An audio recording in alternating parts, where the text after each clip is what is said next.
सियार और ढोल की कहानी एक बार की बात है।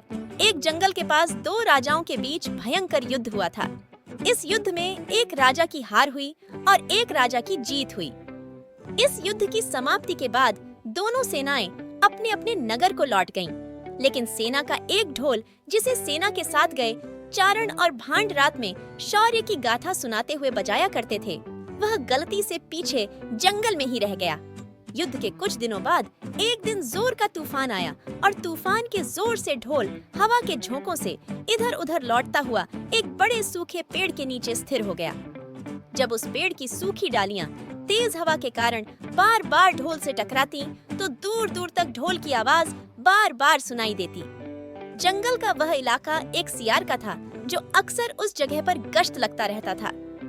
सियार को अचानक उस ढोल की आवाज सुनाई दी, जिससे वह बहुत भयभीत हो गया, क्योंकि उसने ऐसी आवाज पहले कभी नहीं सुनी थी। फिर उसने सोचा कि जंगल में ऐसा कौन सा जानवर आया है जो इतनी तेज आवाज करता है, उसे एक बार जरूर देखना चाहिए। सियार धीमे कदमों से आवाज की दिशा में चलता गया और कुछ दूर पर उसे वह बड़ा ढोल दिखाई दिया।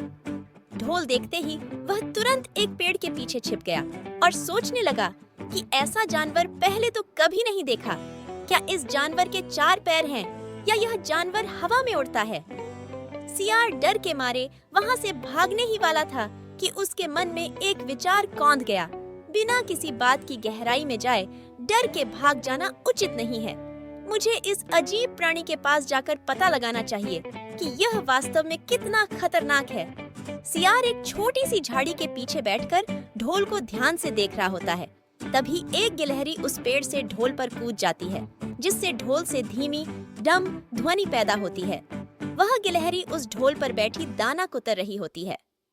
यह दृश्य देखकर सियार अपने आप में बड़बड़ाता है, अरे यह जानवर खतरनाक नहीं लगता, इसलिए मुझे इस जानवर से डरना नहीं चाहिए।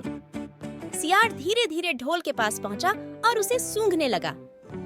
करीब से निरीक्षण करने पर उसने पाया कि ढोल के न तो पैर थे और न ही सिर। तभी अचानक हवा का एक झोंका आया और पेड़ की टहनियां फिर उस ढोल से जा टकराईं। टहनियों के टकराने पर ढम की आवाज होते ही सियार पीछे जा पड़ा। सियार ने अपने आप को संभालते हुए उठकर अपने आप से कहा, अच्छा अब मैं समझ गया, वह भयानक जीव इस खोल के अंदर है, यह तो सिर्फ उसका बाहरी खोल है। ढम की आवाज से ही पता लग रहा है कि वह जीव इसके भीतर ही रहता है। निश्चय ही वह जीव मोटा तगड़ा और चर्बी से भरा हुआ होगा, तभी तो इतनी जोर से ढम ढम की आवाज निकाल रहा है। इसे खाकर मैं कई दिनों तक अपनी भूख मिटा सकता हूँ। इसके बाद सियार खुशी खुशी अपनी मांद में गया और सियारी से बोला, अरे ओ सियारी, आज मैं एक मोटे ताजे शिकार का पता करके आया हूँ, तुम बस दावत खाने के लिए तैयार हो जाओ। यह सुनकर सियारी के मुंह में पानी आ गया और उसने सियार से पूछा, तुम उसका शिकार करके क्यों नहीं लाए? सियार ने गुस्से में सियारी को जवाब दिया कि मैं तुम्हारी तरह मूर्ख नहीं हूँ। वह जानवर एक बड़े से खोल में छिपा बैठा है और वह खोल कुछ ऐसा है कि उसके दोनों ओर रूखी खाल के बने दरवाजे हैं। अगर मैं एक तरफ से उसका शिकार करने की कोशिश करूं, तो क्या वह दूसरी तरफ से भाग नहीं जाएगा? फिर सियार और सियारी दोनों ने मिलकर उस जानवर के शिकार की योजना बनाई और चांद निकलने के बाद उस ढोल की ओर चल पड़े। वे दोनों ढोल से कुछ ही दूरी पर थे कि अचानक हवा का तेज झोंका आया और जैसे ही उस पेड़ की टहनियां ढोल से टकराईं, चारों ओर ढम ढम की आवाज गूंज उठी। सियार ने धीरे से सियारी के कान में कहा, तुमने अभी उसकी आवाज सुनी? जरा सोचो कि अगर इसकी आवाज इतनी तेज है तो यह खुद कितना मोटा और ताजा होगा। दोनों ने ढोल को घेरकर उसे सीधा कर दिया। ढोल के एक ओर सियार और दूसरी ओर सियारी बैठ गई और फिर दोनों ने दांतों से उसकी चमड़ी फाड़नी शुरू कर दी। जैसे ही खाल फटने लगी, सियार ने सियारी से कहा, सावधान रहना, हमें एक ही समय में दोनों तरफ हाथ डालकर शिकार को पकड़ना है। फिर दोनों ने मिलकर ढोल के अंदर हाथ डाला और अंदर शिकार को टटोलने लगे, लेकिन ढोल के अंदर कुछ भी नहीं था। दोनों को सिर्फ एक दूसरे के हाथ ही पकड़ में आए। दोनों ने एक साथ चिल्लाकर कहा, अरे यहाँ तो कोई नहीं है। फिर दोनों अपना सिर पीटते रह गए।